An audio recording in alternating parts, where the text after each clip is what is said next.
కర్నూలు జిల్లా కేంద్రంలో CPM party ఆధ్వర్యంలో 2000 మంది పేదలు ఇళ్ల స్థలాల కోసం ఎర్ర జెండాలు చేతపట్టి ఉద్యమించారు. కల్లూరు అర్బన్ పరిధిలోని సర్వే నెంబర్ 70/2Bలో ఉన్న ప్రభుత్వం పోరంబోకు భూమిలో జెండాలు పాతారు. ఈ క్రమంలో పోలీసులకు ప్రజలకు మధ్య వాగ్వాదం జరిగింది. ఇళ్ల స్థలం లేని పేదలు తహసీల్దార్ కార్యాలయంలో అప్లై చేసుకోవాలని స్థానిక ఎంఆర్ఓ చెప్పడంతో ఎంఆర్ఓ కార్యాలయానికి పేదలు పోటెత్తారు. ప్రజలకు గతంలో ప్రభుత్వం ఇచ్చిన హామీలు నెరవేర్చాలని, ప్రభుత్వ భూమిని ప్రైవేటు వ్యక్తులు కబ్జా చేస్తుంటే పట్టించుకోవడం లేదని ప్రజలు వాపోతున్నారు. దీనికి సంబంధించి మరింత సమాచారాన్ని మా ప్రతినిధి శ్రీరామ్ అందిస్తారు. సమీపంలో ఉన్న పెద్దపాడు సమీపంలో ప్రభుత్వ భూమి వక్ఫ్ బోర్డు పారంపోగు భూములు దాదాపుగా 16 ఎకరాలు ఉన్నాయంటూ ఏదైతే కర్నూలు నగర సమీపంలో ఒక రియల్ ఎస్టేట్ సంబంధిత వ్యాపారి ప్రభుత్వ భూమిని కబ్జా చేస్తూ ముందుకెళ్తున్నారనే ఏదైతే ఆ విషయం తెలుసుకోవడంతో సిపిఎం పార్టీ ఒక్కసారిగా ఆ ప్రాంతానికి వెళ్ళింది. ప్రాంతానికి వెళ్ళి కబ్జాకు గురవుతున్నటువంటి ఆ ప్రాంతం ఏదైతే ఉందో ఆ ప్రాంతాన్ని పేద ప్రజలకు ఇవ్వాలంటూ కూడా నిన్నటి నుండి ఆందోళన కార్యక్రమాలు చేపట్టారు. మనం చూస్తూ ఉన్నాం ఈ ప్రాంతం ఏదైతే ఉందో ఇదంతా కూడా కంప్లీట్గా కర్నూలు మండల తహసీల్దార్ కార్యాలయం. ఇదంతా కూడా ఒక జాతరను తలపిస్తుంది. ఎందుకంటే నిన్న జరిగిన ఈ ఘటన ఏదైతే ఉందో కల్లూరు మండల సమీపంలో ఉన్న పెద్దపాడు గ్రామ సమీపంలో ప్రభుత్వ భూమి ఇదంతా కూడా ప్రభుత్వం ప్రజలకు ఇవ్వాలని పెద్ద ఎత్తున మొన్నటి నుండి కార్యక్రమాలు చేపడుతున్నారు. మనం విజువల్లో చూసే ఈ ప్రాంతం అంతా కూడా మండల తహసీల్దార్ ఈ కార్యాలయంలో నగర సమీపంలో నివసిస్తున్న వారందరికీ కూడా ప్రభుత్వం గతంలో కూడా అనేక రకాల హామీ ఇవ్వడం జరిగింది. ఆ హామీల్లో భాగంగానే కర్నూలు పట్టణంలో నివసించే పట్టణవాసులకు 2 సెంట్లు, గ్రామీణ ప్రాంతాల్లో 3 సెంట్లు ఇచ్చేగా ప్రభుత్వం గతంలో హామీ ఇవ్వడం కూడా జరిగింది. అయితే ఆ యొక్క భూమి సంబంధించి ఈ యొక్క వామపక్ష ఉద్యమాల భాగంగా జెండాలు కూడా పాతినట్లుగా తెలుస్తుంది. ఈరోజు కొంతమంది మనతో మాట్లాడడానికి ఈ మహిళలు ఉన్నారు. అసలు ఎందుకు వచ్చారు ఏందని వారితో మాట్లాడారు. అమ్మ చెప్పండి, ఎందుకు వచ్చారు, అసలు ఏంది? సార్ మేము ఇళ్ల స్థలాల కోసం వచ్చాము సార్. ఇక్కడ వచ్చిన వాళ్ళకి ఎవరికి ఇళ్ల స్థలాలు లేవు. చాలా సంవత్సరాల నుంచి కూడా ప్రభుత్వాన్ని అడుగుతున్నాము. ఎన్నోసార్లు ఆఫీసుల చుట్టూ తిరిగినాము కూడా ఎవరికి ఇళ్ల స్థలాలు ఇవ్వలేదు. మరి నేను ఇక్కడ ఇళ్ల స్థలాలు ఇస్తున్నారని చెప్పి వెళ్ళాము. అక్కడికి పోలీసులు వచ్చారు, తర్వాత ఎంఆర్ఓ గారు కూడా వచ్చారు. వచ్చి లేఅవుట్ ఇస్తాం మేము ఇళ్ల స్థలాలు ఒక్కొక్కరికి ప్రభుత్వము 2 సెంట్ల తరఫున 2 సెంట్ల లాగా ఇస్తున్నాము కాబట్టి ఇస్తాము, మాకు అర్జీలు ఇవ్వండి అని చెప్పారు. అందుకే మేము ఇక్కడ ఎంఆర్ఓ ఆఫీస్ దగ్గరికి వచ్చాము. మరి ఎంఆర్ఓ గారు అయితే ఈరోజు లేరు. మేము అర్జీలు ఇస్తాము, మాకైతే ఏదైతే ప్రభుత్వం చెప్పిందో 2 సెంట్ల స్థలాన్ని ఖచ్చితంగా ఇవ్వాలి. ఎందుకంటే చాలా మంది ఉన్నారు, బాడుగలు కట్టుకోలేకపోతున్నారు, ఆటోలు వేసుకునే వాళ్ళు ఉన్నారు, కూలీ పనులు చేసుకునే వాళ్ళు ఉన్నారు. మరి ఎవరి పరిస్థితి బాగలేదు కాబట్టి ఖచ్చితంగా ఇళ్ల స్థలాలు ఇచ్చి ఇల్లు కూడా కట్టుకోవడానికి మంజూరు చేయాలని చెప్పి మేము గవర్నమెంట్ను విజ్ఞప్తి చేస్తున్నాం సార్. గవర్నమెంట్ స్థలము మరి ఎవరికో ఎట్లా ఏ విధంగా రిజిస్ట్రేషన్ చేయిస్తారో మళ్ళీ రెవెన్యూ వాళ్ళకే తెలియాలా, ప్రభుత్వానికి తెలియాలా.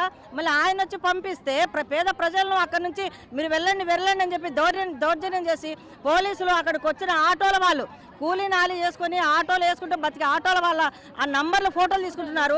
ఏదైనా స్కూటీల మీద వస్తే బండ్ల మీద వస్తే ఆ నంబర్లు ఫోటోలు తీసుకొని ప్రజలను భయభ్రాంతులు చేసి అక్కడి నుంచి పంపించే ప్రయత్నం చేస్తే మేమందరం ఇక్కడికి వచ్చి ఉన్నాము.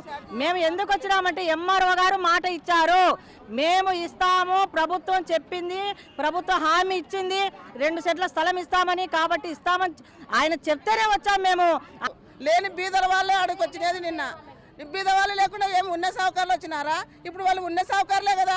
ఆ ల్యాండ్ మాదేనే వచ్చిన వాళ్ళు కంపల్సరీగా మాకు ఉన్న బీద వాళ్ళకు కంపల్సరీగా న్యాయం చేయవలసిందిగా కోరుతున్నాం ప్రభుత్వాన్ని. అమ్మ చెప్పండి, ఏంటి అసలు ఏం ఫిలప్ చేస్తా ఉన్నారు, ఏంటి?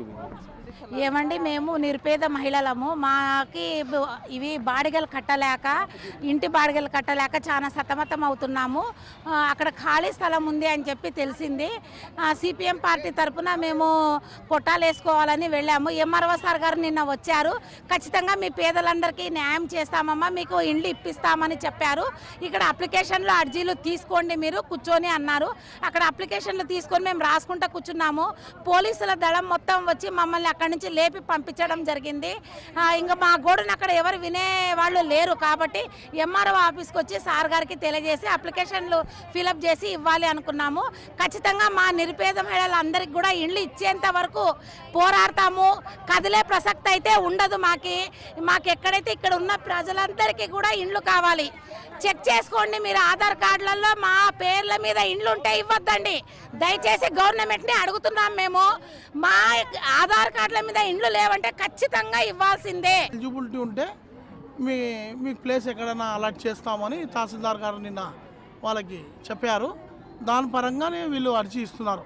అంటే ఎలిజిబిలిటీ మన సచివాలయం లాగిన్లో వీళ్ళు ఎలిజిబిలిటీ ఉన్నారా లేరా అంటే ఆధార్ కార్డు మనము 6 స్టెప్లో కొట్టినామనుకోండి, 6 స్టెప్లో కొట్టినామంటే వీళ్ళు ఎలిజిబిలిటీ కాదా అనేది తేలుతుంది. తేలిన తర్వాత వీళ్ళు ఎలిజిబిలిటీ ఉన్నారంటే వీళ్ళకి ఎక్కడైనా ప్లేసు ఇప్పుడు ప్రభుత్వం వారు ప్రకటించారు కదా, దాంట్లో ఇస్తారని చెప్పారు. చాలా నిన్న ఎంఆర్ఓ గారు హామీ ఇచ్చారు, అక్కడ ఉండే ప్లేస్ ఏదైతే ఉందో ఆ ప్లేస్లో ఖచ్చితంగా అర్జీదారులకు ఇస్తామని చెప్పారంట. మరి ఈరోజు ఎంఆర్ఓ లేరు, ముఖం చాటేశారు అని చెప్తా ఉన్నారు. ఏంటి అసలు?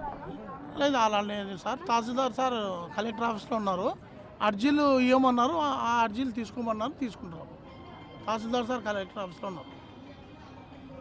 ఇది మొత్తం మనం చూస్తున్నాం కదా, ఈ కర్నూలు సమీపంలో నివసించే వారందరూ కూడా అర్జీలు అధికారులకు ఇస్తున్నారు. ఇక్కడ ఉండే అధికారులు కూడా వారిని అప్లికేషన్స్ ఏవైతే ఉన్నాయో వాటిని స్వీకరిస్తున్నటువంటి పరిస్థితి. ఏదైతే ఆ పెద్దపాటి సమీపంలో ఉన్న ఆ ప్లేస్ అంతా కూడా ప్రైవేట్ వ్యక్తులు కబ్జాలకు గురవుతున్నటువంటి ఆ ప్రాంతాలను కాపాడాలి, పేద ప్రజలకు భూములను ఇవ్వాలంటూ కూడా గతంలో ఇచ్చిన ప్రభుత్వ హామీలు ఏవైతే ఉన్నాయో వాటిని అమలు చేయాలని ప్రజలు కోరుతున్నటువంటి పరిస్థితి. ఇప్పుడు నేను రావుతో శ్రీరామ్, బిగ్ టీవీ, కల్లూరు మండలం.